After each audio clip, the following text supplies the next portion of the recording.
الرحیم الحمدللہ رب العالمین الصلاۃ والسلام بتحیۃ والاکرام وابناء الحسین وابناء الحسین واولاد الحسین واصحاب الحسین لعنۃ اللہ علی اعداء الحسین اما بعد فقد قال حق سبحانہ فی قرآن المجید وفرقان الحمید وهو الصادقین وقول الحق بسم اللہ الرحمن الرحیم لیریدون لیطفئوا بنور اللہ افواہہم واللہ متمم نورہ کارہ الکافرون۔ درود۔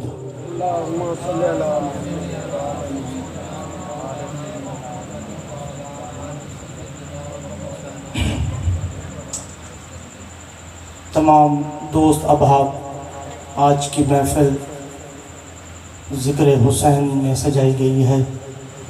دعا ہے آل محمد کا عظیم تر خدا ہماری اس عظیم تر محفل کو منظور بھی کرے اور قبول بھی کرے۔ رب کونین شہزادی کونین کے صدقے میں اس محفل پاک میں جتنے ہاتھ بلند ہوں، اللہ نہ کرے کسی کمینے کے محتاج ہوں۔ اللہ بانیان محفل کے رزق وقت میں اضافہ فرما۔ میرے چچا پیر توصیف الحسن کی طبیعت ناساز ہے، بارگاہ محمد مصطفیٰ میں عرض ہے اللہ انہیں جلد جلد صحت یاب کرے۔ سہرا درود کا لیں دعاؤں کی مقبولیت کے لیے۔ اللہم صلی علی سیدنا و مولانا محمد۔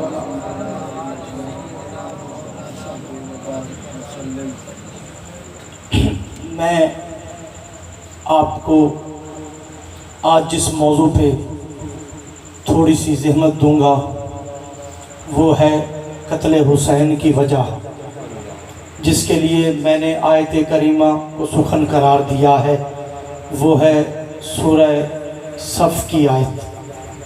اللہ قرآن میں فرما رہا ہے، اے بندے، کچھ لوگ اپنے منہ کی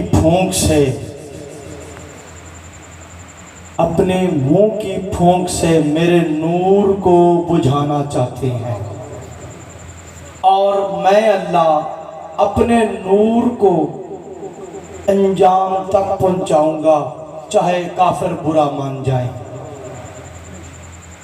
اب جب ہم یہ پھونک کا تصور ذہن میں لاتے ہیں تو جو تصویر ہمارے ذہنوں میں بنتی ہے وہ چراغ کی ہے۔ میرے اللہ یہ چراغ ہے کیا؟ میرے اللہ یہ چراغ ہے کیا؟ کچھ باتیں ایسی ہوتی ہیں جو توحید نہ بتائے رسالت بتاتی ہے۔ اللہ سے پوچھا چراغ ہے کیا؟ اللہ نے بتایا نہیں کہ یا محمد بولا ان الحسین مصباح الہدی، میرا حسین ہدایت کا چراغ ہے، میرا حسین ہدایت کا چراغ ہے۔ کیا کہنے حسین تیری بادشاہت کے، اتنے لنگر خانے کسی کے نہیں جتنے تیرے ہیں، اتنی سبیلیں کسی کی نہیں جتنی تیری ہیں، جتنا بھی بڑا بادشاہ ہو کسی کے نوکر نہیں اتنے جتنے تیرے نوکر ہیں۔ لنگر ہر کوئی کھلاتا ہے، ہر کوئی پکاتا ہے، لیکن شرطیں ہوتی ہیں کہ ہمارا پیر بھائی کھائے، ہمارے اپنے کھائیں۔ یہ واحد لنگر حسین ہے جس پہ کوئی مذہب نہیں دیکھا جاتا، چاہے ہندو ہو، چاہے سکھ ہو، چاہے عیسائی ہو، چاہے مسلمان ہو، تمام لنگر کھاتے ہیں۔ پوری کائنات میں ایسے لنگر یا خدا دیتا ہے یا حسین دیتا ہے۔ پوری کائنات میں ایسے لنگر یا حسین دیتا ہے یا خدا دیتا ہے۔ اس موضوع سے پہلے میں آپ سب سے درخواست کرتا ہوں کہ حسین ضروری نہیں، بہت ضروری ہے۔ بہت ضروری ہے۔ جناب حر کے پاس نماز تھی، حسین نہیں تھا۔ جناب حر کے پاس روزے تھے، صرف حسین نہیں تھا۔ اس صرف کی اہمیت کو دیکھنا ہے۔ جناب حر کے پاس پورا اسلام تھا، صرف حسین نہیں تھا۔ اگر حسین اس مذہب اسلام میں اتنا ضروری ہے تو اس کی قتل کی وجہ کیا تھی؟ قتل کیا کیوں؟ قتل تلاش کرنا بہت آسان ہے، اس کی ویریفیکیشن کرنا، تحقیق کرنا بہت آسان ہے۔ حسین کو قتل کیا یزیدی فوج نے، یزید شامل تھا۔ یزید کا آبائی شہر کون سا ہے؟ مکہ۔ اور امام حسین کا آبائی شہر کون سا ہے؟ مکہ۔ آؤ مکہ چلتے ہیں، مکہ جا کے دیکھتے ہیں ان کی آپس میں دشمنی کیا تھی، ان کی آپس میں دشمنی کیا تھی۔ مکہ میں جب پہنچے، تاریخ اسلام سے پوچھا۔ ایک تاریخ ہے اسلام کی جو ہمیں قرآن سے ملتی ہے، ایک تاریخ ہے مسلمان کی جو ہمیں دربار سے ملتی ہے۔ ہم نے تاریخ مسلمان سے پوچھا آخر وجہ کیا تھی۔ تاریخ بتاتی ہے حسین اور یزید کی آپس میں کوئی دشمنی نہیں تھی۔ یزید اور حسین کی آپس میں کوئی دشمنی نہیں تھی۔ یزید کا باپ اور حسین کا باپ بھی جنگ کر چکے ہیں۔ اچھا، ہم نے تاریخ سے کہا اور پیچھے چلتے ہیں تو پتہ چلا یزید کا دادا اور حسین کا دادا بھی اختلاف رکھتا ہے۔ ہم نے کہا یہیں رک جاؤ۔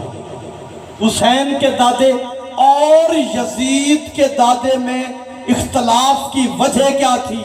تاریخ نے کہا یہ داغ ہم پر ضرور ہے، لیکن حسین کے دادے اور یزید کے دادے میں اختلاف کی وجہ محمد تھی۔ کہا محمد جیسی شخصیت اور اختلاف کی وجہ؟ کہا ہاں، محمد کا جو حسین کا جو دادا تھا وہ محمد کو بچانا چاہتا تھا، اور یزید کا دادا محمد کو مارنا چاہتا تھا۔ سمجھے نہیں؟ یزید کا دادا کون؟ کوئی نام اٹھائے گا؟ کسی کو پتہ ہے؟ اونچا بولے، لڑنے کی کیا بات ہے؟ ابو سفیان تھا یزید کا دادا، اور حسین کے دادے کا نام کیا تھا؟ جناب حضرت ابو طالب۔ اب جو کہتے ہیں کہ حضور 40 سال بعد نبی بنے، 40 سال جامی صاحب 40 سال بعد نبی بنا، وہ نبی پہلے بھی تھا۔ جب میں یہاں پر آیا خطیب میں تب بھی تھا، اب منبر سے اظہار کر رہا ہوں۔ اس لیے رسول 40 سال پہلے بھی نبی تھا، چپ کر کے اپنے آپ کو منوایا صادق اور امین۔ 40 سال بعد جب اللہ نے کہا اے محمد اپنے رشتہ داروں کو بلاؤ، اپنے رشتہ داروں کو بلاؤ اور دعوت دو۔ کس کی؟ اسلام کی۔ کس کے گھر؟ ابو طالب کے گھر۔ مرضی کے مولوی کے سر پہ قرآن رکھ اور پوچھ اللہ کا اپنا گھر کہاں تھا؟ اللہ کا اپنا گھر کہاں تھا؟ کعبہ میں۔ تو جب اللہ کا اپنا گھر تھا تو دعوت ابو طالب کے گھر کیوں؟ پتہ چلا جسے دعوت دی جا رہی ہے وہ کافر ہے، جس کے گھر ہو رہی ہے وہ کل ایمان ہے۔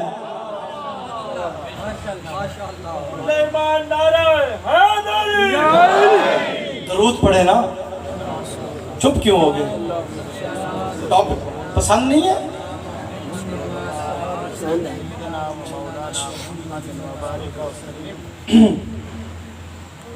اللہ نے کہا اے محمد جب اللہ کو پتا تھا کہ اس نے میرا کلمہ نہیں پڑھنا تو پھر دعوت اس کے گھر رکھی کیوں؟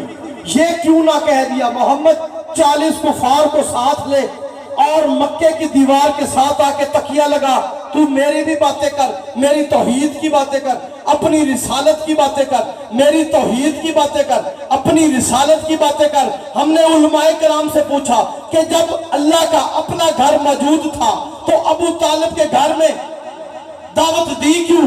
علماء کرام نے کہا اللہ کے گھر میں بت تھے، اللہ کے گھر میں بت تھے، اللہ کے گھر میں بت تھے۔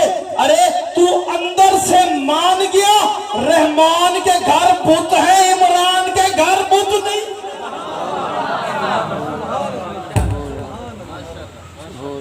رحمان کے گھر بت تھے، عمران کے گھر بت نہیں۔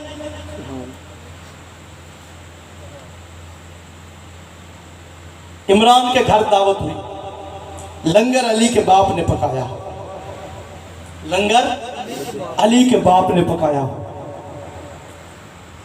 یہ کافروں کو بلاتے، وہ لنگر کھاتے، چلے جاتے۔ تیسرے دن جب اسی طرح ہوا، پاک محمد مصطفیٰ نے آ کے کہا چچا جان بات تو میری کوئی سنتا نہیں، آپ لنگر کھلائے جا رہے ہیں۔ ابو طالب کی آواز آئی تیرا صدقہ کچھ نہیں مکتا۔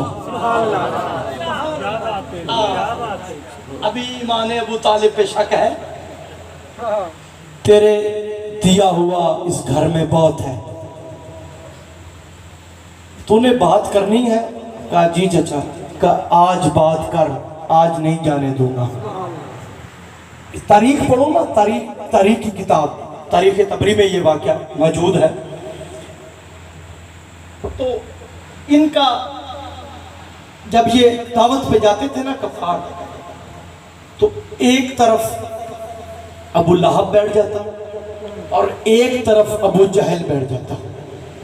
جب حضور اپنی تقریر کرنے، اپنا پیغام پہنچانے کے لیے کھڑے ہوتے تو ابو جہل اپنی آنکھ کا اشارہ کرتا، کچھ بندے ابو لہب اٹھا لیتا اور کچھ بندے ابو جہل اٹھا لیتا۔ اب علی کے باپ کی حکمت چیک کریں، ان کے درمیان میں آ کے کھڑے ہو گئے ابو طالب۔ ان دونوں نے اٹھنا چاہا، ایک ہاتھ ابو لہب کے کاندھوں پہ رکھا اور ایک ہاتھ ابو جہل کے کاندھوں پہ رکھا، اور یہ اٹھنا چاہا، کہا سکت، خاموش۔ تمام قریش خاموشی چھا گئی، سردار تھے۔ اور فطرت ہے کہ اگر ایک ٹائم میں غصہ آ رہا ہو نا، ایک ٹائم میں غصہ، تو فوراً ہنسی نہیں آتی کہ ابو طالب کی نظر چہرہ محمد پہ گئی، خوشی سے جھوم اٹھا علی کا باپ، کہا کم یا سیدی و مولایا، اٹھو میرا سید، اٹھو میرا مولا، اور جو کہنا ہے آج کہہ دے جو تیری رب کی طرف سے آیا ہے۔ ابو طالب کا اتنا کہنا تھا، آواز قدرت آئی، اے ابو طالب تیرا تو پہلے ہی توحید پہ بہت احسان تھا، آج تو نے ایک احسان اور کر دیا، تو نے میرے عبداللہ کے یتیم محمد کو مولا کہہ دیا، آقا کہہ دیا۔ میں وعدہ کرتا ہوں تو نے 40 کفار کے اندر میرے نبی کو مولا کہا ہے، میں 1.25 لاکھ حاجیوں میں تیرے علی کو مولا نہ کہوں تو مجھے خدا نہ کہیں۔ تکبیر، نعرہ رسالت، یا رسول اللہ، نعرہ حیدری، یا علی۔ 1.25 لاکھ حاجیوں میں تیرے علی کو مولا نہ کہوں۔ پتہ چلا اللہ نے احسان کیا کہ تو نے میرے نبی کو اے ابو طالب مولا کہا 40 کافروں کے اندر۔ میں وعدہ کرتا ہوں 1.25 لاکھ حاجی ہوں گے، اس میں تیرے علی کو مولا نہ کہلوایا، اسی نبی کے منہ سے۔ سبحان اللہ۔ اچھا پھر ایک احسان نہیں، جب ابو طالب کے گھر میں پل رہا ہے نبی تو اللہ نے احسان نہیں لیا؟ کیوں احسان لے؟ وہ خالق ہے، اس نے کعبے میں بھیجا علی کو، یہ بھی اللہ کا احسان ہے۔ کہا جب اتنے احسان ہونے لگے نا تو کہا کہ اس طرح اگر میں تیرا مقابلہ کرتا رہا کل کو لوگ کہیں گے کہ خالق ہو کے بندے سے مقابلہ، خالق ہو کے مخلوق سے مقابلہ۔ اے ابو طالب میں ایک احسان ایسا کرنا چاہتا ہوں، ایک احسان کا بدلہ ایسا دینا چاہتا ہوں کہ جس میں مخلوق اور خالق کا فرق واضح ہو جائے۔ کہا کیا احسان کا بدلہ؟ کہا تو میرے نبی کا نکاح فرش پہ پڑھا، میں تیرے علی کا نکاح عرش پہ پڑھاؤں۔ نعرہ تکبیر، نعرہ رسالت، نعرہ حیدری، نعرہ غوثیہ، آستانہ علیہ جیشی، نعرہ تکبیر، نعرہ رسالت، نعرہ حیدری، نعرہ غوثیہ، آستانہ علیہ جیشی۔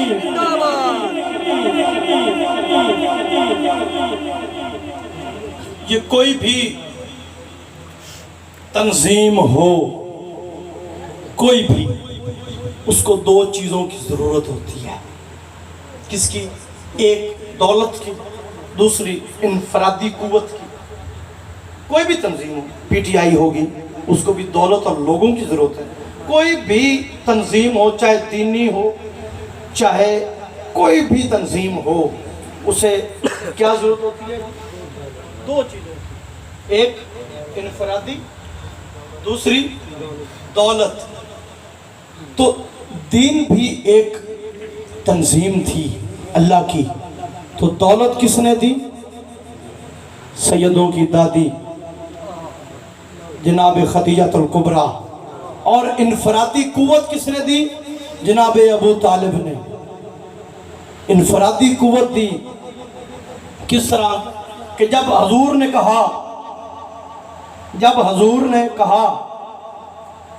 کیا کہا؟ کھڑے ہوئے نا حضور ان کے درمیان، جب ابو طالب نے ان کو بٹھایا اور حضور کھڑے ہو گئے، کہا اللہ ایک ہے اور میں اس کا سچا نبی ہوں، جو یہ اقرار کرے گا میرے بعد وہ خلیفہ ہوگا، میرے بعد وہ خلیفہ ہوگا۔ یہ جو مسلمان تاریخ ہے نا، اس نے اس میں گھپلہ کیا۔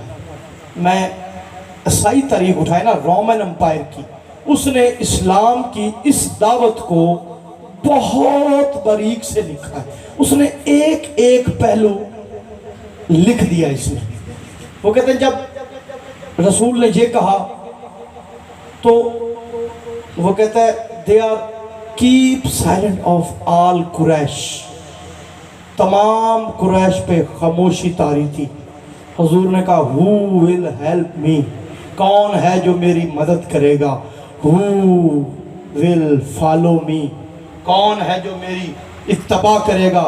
کہا but one child، ایک بچہ، his name was علی، اس کا نام علی تھا۔ he was only 10 year old، وہ صرف 10 سال کا تھا۔ he jumped، وہ اچھلا۔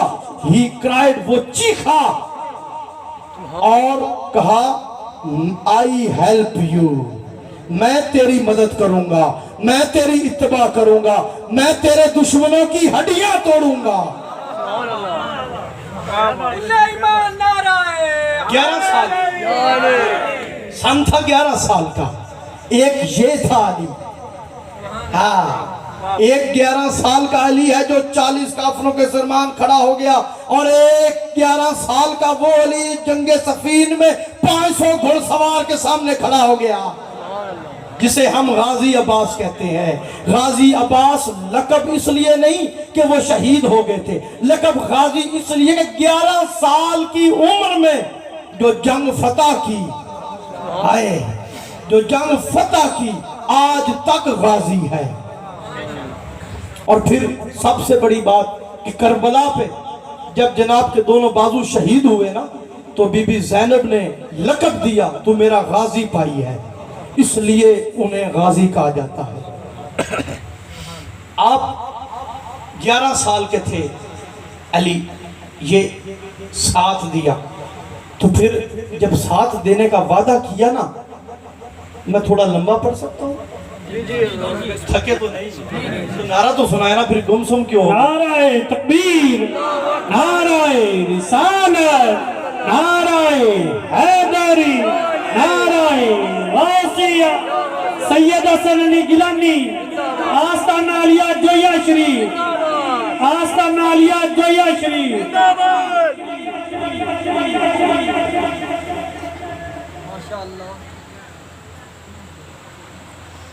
جناب محمد مصطفیٰ اس دعوت کے بعد گھر سے باہر نکلے تبلیغ کے لیے۔ پہلے دن آئے زخمی ہو کے، دوسرے دن آئے زخمی ہو کے۔ جب ابو طالب نے دیکھا کہ بھتیجا دوسرے دن بھی زخمی ہو کے آیا، بیٹھا نہ گیا ابو طالب سے، ہاتھ پکڑا محمد مصطفیٰ کا، اس جگہ آ گیا جہاں علی کھیل رہا تھا، کہا یا علی ادھر آئیں، کہا آپ نے ساتھ دینے کا وعدہ کیا تھا، یہ وعدہ کیا کہ محمد زخمی ہو کے آ گیا، کہا بابا آج کے بعد تیرا محمد میرا آقا، میرا آقا زخمی نہیں ہوگا، آج کے بعد تیرا محمد میرا آقا زخمی نہیں ہوگا۔ وہ دن تھا کہ جب محمد نکلتے پیچھے پیچھے، پہلے آگے آگے محمد، پیچھے پیچھے علی۔ میں فکرہ چینج کر رہا ہوں، فکرے کا وزن ڈالنا، آگے آگے محمد رسول اللہ، پیچھے پیچھے علی ولی اللہ، آگے آگے محمد اللہ کا رسول ہے، پیچھے پیچھے اللہ کا ولی ہے، ہاتھ میں کھجوریں ہیں۔ راوی لکھتا ہے ہاتھ میں کھجوریں ہیں، نانا کھیل نہیں ہے، حفاظت محمد کا اسلحہ اکٹھا ہو رہا ہے، حفاظت محمد کا اسلحہ اکٹھا ہو رہا ہے۔ کھجور کھاتے جا رہے ہیں، گٹھلیاں سنبھالتے جا رہے ہیں، چھتوں پہ کافروں ماؤں کی کافر بچے پتھر لے کے کھڑے ہیں۔ ایک نے نشانہ لگانے کی کوشش کی، پاک علی نے انگلی کا اشارہ کیا، خبردار اگر پتھر مارا۔ جب علی نے حجت تمام کر لی، وہ پھر بھی نہ رکا تو ایک گٹھلی دے ماری۔ تاریخ میں راوی لکھتا ہے جہاں گٹھلی لگتی سر پہ لگی سر نہیں، بازو پہ لگے بازو نہیں۔ ملا کہتا ہے میں نہیں مانتا۔ جب قرآن میں آیت آئی کہ ہم نے ابابیل کے ذریعے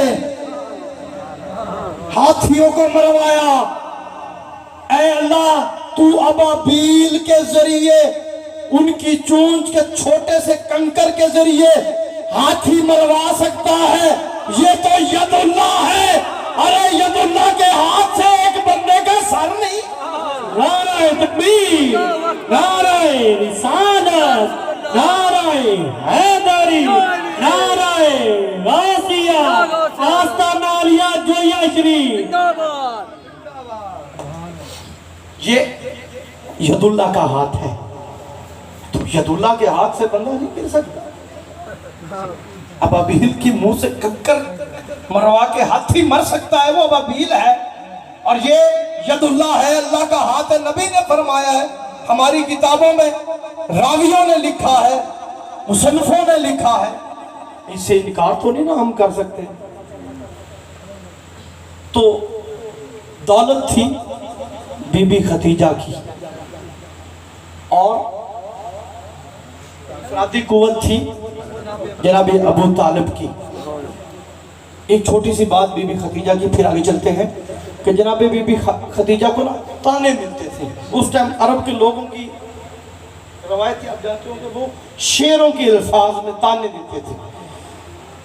تو بی بی ختیجہ سے کہا ختیجہ تیرا باپ خویلد، اس کا شملہ سر کا اتنا بلند تھا کہ آسمان کو چھوتا تھا، تو عبداللہ کے یتیم کی کنیزی میں آ گئی. اب باپ کی بھی حرمتی برداشت نہ ہوئی اور شوہر کی بھی توہین برداشت نہ ہوئی. بی بی نے ایسا جواب دیا کہ شوہر کی بھی عزت رکھ لی اور باپ کی بھی.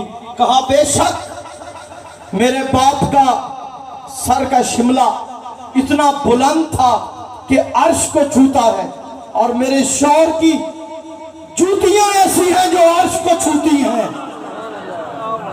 سبحان اللہ. ایسی تھی سیدوں کی دادی نانی. انفرادی قوت جناب ابو طالب اور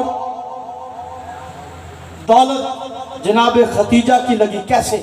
میں تھوڑا سا بیان کرتا ہوں کہ یہ جو تنظیم بنتی ہے.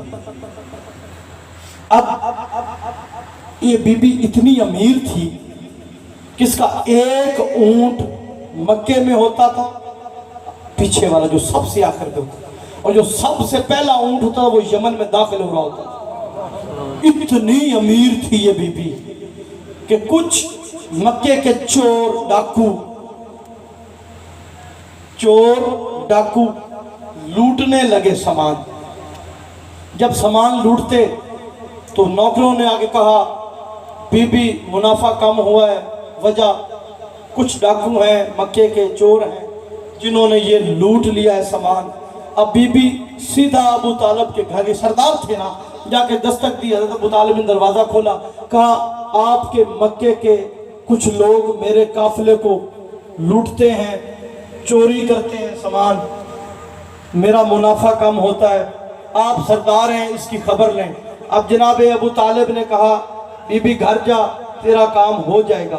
یہ کہہ کہ بی بی واپس پلٹی. بی بی نے قدم واپس لیے کہ نوکر نے قدم آگے لیے. کہا بی بی پوچھا نہیں کس طریقے سے کریں گے، کیا کیسے ہوگا، کیسے پکڑیں گے. کہا خاموش، انہوں نے کہہ دو جو دیا ہے، انہوں نے کہہ جو دیا ہے. اتنا یقین تھا ابو طالب کی بات پر اس بی بی کو. کہا کہہ جو دیا ہے، اب چل گھر، کل تک ابو طالب ہمارا سامان بھی واپس کر دے گے، چوروں کو بھی پکڑ لے گا. اب کہ صبح ہوئی، جناب ابو طالب نے ان چوروں کو بلایا. کہا مجھے پتا ہے چوری تم نے کی ہے، جب چوری تم نے کی ہے تو مجھے یہ بتاؤ کہ مال کہاں ہے. کہا آپ سردار ہیں، آپ ہی بتائیں، بھوکے مر جائیں چوری نہ کریں تو. کہا چوری نہ کرو، کوئی نوکری کرو، کام کرو. کہا نوکری ہے نہیں، کام ہے نہیں. کہا اگر میں خدیجہ کے ساتھ تمہاری تجارت کرا دوں. سارے کھڑے ہو گئے.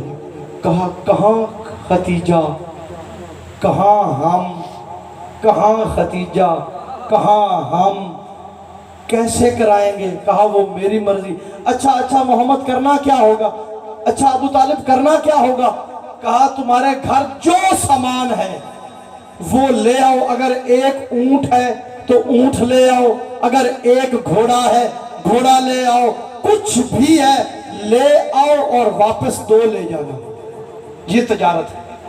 اب کہتے ہیں تاریخ میں جملے ہیں، میں اپنے پاس سے نہیں کہہ رہا، تاریخ کے جملے، تاریخ تبری کے جملے بیان کر رہا ہوں. اس میں لکھا ہوا ہے کہ جس کے پاس کچھ نہ تھا وہ مٹی اٹھا کے لے آیا. جس کے پاس کچھ نہ تھا وہ مٹی لے آیا. جب سارا سامان آ گیا نا، ابو طالب نے کہا جاؤ صبح قافلے کے ساتھ جانا تجارت کے لیے.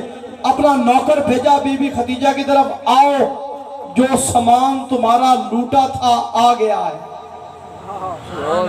آئے سمجھے نہیں. پہلی ریکوری کی ہے اسلام میں، ابو طالب نے چوری کی پہلی ریکوری. آیا سامان، جناب خدیجہ کو دیا، واپس جا کے رکھ دیا. صبح جب وہ قافلہ چلا، وہی لوگ جو چوریاں کرتے تھے آگے گھوڑے لگا کے بڑے خوشی سے چل رہے ہیں، ہم تجارت کرنے جا رہے ہیں. تجارت کر کے واپس آئے. نوکروں نے کہا جتنا منافع ہوتا تھا اس میں سے 80,000 اوپر آیا ہے. اب وہ 80,000 بی بی خدیجہ نے اٹھایا اور ابو طالب کی طرف چل پڑی. یہ پہلا خمس ہے جو بی بی دینے جا رہی ہے، یہ پہلا خمس ہے جو بی بی دینے جا رہی ہے. ابو طالب کی حویلی پہ آیا، دستک دی. وہ جو 80,000 تھے وہ سامنے رکھے. ابو طالب نے کہا یہ کیا ہے؟ کہا یہ خمس ہے. کہا میں اجرت نہیں لیتا کام کی, میں اجرت نہیں لیتا کام کی. جناب نے پاؤں پہ ہاتھ رکھے. بی بی خدیجہ نے کہا ہے سردار تمہیں اجرت لینی ہوگی کیونکہ تو نے میرا ایسا کام کر دی جو صدیوں سے نہیں کر سکا, اجرت لینی ہوگی. جب بی بی بضد ہوگی کہا اچھا اجرت دینی ہے تو پھر ایک بات سن, میرا ایک بھتیجا ہے جس کا نام محمد ہے, اس کو اپنے ساتھ تجارت پہ رکھ لے. جب یہ کہا تو بی بی نے کہا کل اپنے بھتیجے کے ساتھ میرے گھر آ جانا, میں رکھ لوں گی تجارت پہ. بی بی گھر چلی گئی. صبح محمد مصطفیٰ کو انگلی کے ساتھ ابو طالب نے پکڑا اور جناب بی بی خدیجہ کے سامنے لے آئے. جب بی بی خدیجہ کی نظر پڑی نا محمد مصطفیٰ پر, چاند جیسی شکل دیکھ کے بی بی سب بھول گئے. جلدی سے اپنے نوکر کو بلایا, کہا اس کے ساتھ جاؤ, اس کا کردار چیک کرو, اس کی حرکتیں چیک کرو, اس کو دیکھو, تیرا کام صرف یہ ہے اور کوئی کام نہیں. باقی تجارت جانے محمد جانے, تجارت جانے محمد جانے, تجارت جانے محمد جانے. تو نے صرف دیکھنا ہے یہ کرتا کیا, یہ بیٹھتا کیسے, سوتا کیسے, اٹھتا کیسے ہے. یہ ساتھ چل پڑا, چلتے جاتا ہے. واپس جب قافلہ واپس آیا, جب تجارت کر کے قافلہ واپس آیا, اس بی بی نے آ کے پوچھا حساب نہیں چاہیے, یہ بتا یہ محمد ہے کیسا. کہا کیا بتاؤں, ایک بادل ہے جو اس کے سر پہ رہتا ہے, ایک بادل ہے جو اس کے سر پہ رہتا ہے, جہاں یہ قدم رکھتا ہے وہی جگہ کلمے پڑتی ہے, فرشتے درود و سلام دیتے ہیں. جس درخت کے پاس جاتا ہے وہ درخت جھک جاتا ہے, جس درخت کے پاس جاتا ہے وہ درخت جھک جاتا ہے, جس پتوں کے پاس جا کے بیٹھتا ہے پتے سلام و درود بھیجتے ہیں. اس کی مثال میں تجھے کیا دوں, یہ کوئی عام انسان نہیں, یہ تو کوئی فرشتہ ہے. اتنی تنہائی میں بھی یہ بالکل پاک ہے. جب اس نے یہ کہا یہ بالکل پاک ہے, اچھا تو محمد ہے کہاں, کہا اپنے گھر. کہا اے میرے دل عزیز ایسا کر, یہ 100 اونٹ کی قطار لے لے, یمن کی ساری جائیداد لے لے. کہا بی بی کرنا کیا ہے, کہا محمد کے گھر میرا رشتہ لے کے جانا ہے, محمد کے گھر میرا رشتہ لے کے جانا ہے. یہ 2 قدم واپس آیا, ادھر منہ کر کے کہتا ہے بی بی اجرت تھوڑی ہے, کام زیادہ ہے, اجرت تھوڑی ہے. کہا اور کیا چاہیے, کہا جب یہ گھر کا مثال میں دیکھ رہا ہوں, اولاد جنت کی سردار پیدا ہوں گے, بس جنت دلوا دے. یہ پہلی جنت ہے جو اس کو ملی زمین پر. نعرہ تکبیر, نعرہ رسالت, نعرہ حیدری, نعرہ غوثیہ. صاحبزادہ حسن علی گیلانی صاحب, آستانہ علیہ جویہ شریف, آستانہ علیہ جویہ شریف, آستانہ علیہ جویہ شریف. یہ پہلی جنت تھی جو اس کو ملی. قبلہ صاحب نے فرمایا یہ ایک ہی جنج ہے جو رسول لے کے گھر آئے. سبحان اللہ. پہلی جنج جو بی بی عائشہ رضی اللہ تعالیٰ عنہ فرماتی ہیں کہ محمد ابھی وہ بوڑھی بھولی نہیں تجھے, اتنا پیار. آپ 25 سال کے ہیں, وہ 40 سال کی, اتنا پیار. تو یہ مثال قائم کر کے دی ہے تمہیں محمد نے. ایک چھوٹی سی بات, یہ اکثر ہم یا لگا دیتے ہیں, یہ الف یا, جیسے یا محمد, یا علی, یا غوث, یا آپ یا پیر اصغر علی شاہ جو آپ کے پیر ہیں کہتے ہیں. تو اکثر لوگ ہم پر اعتراض کرتے ہیں کہ اگر یا لگا کے ان مدد کے لیے پکارتے ہیں تو یہ اتنے یا علی جو ہم کہتے ہیں, اگر یا علی مدد کر سکتے ہیں تو کربلا میں امام حسین کی مدد کرنے کیوں نہیں آئے. اب جتنا میرے پاس علم ہے اس کے مطابق میں جواب دینے لگا ہوں, سمجھنا تم لوگوں نے ہے. ایک چیز ذہن میں رکھیں, مقام اور ہے, امتحان اور ہے. مقام اور ہے,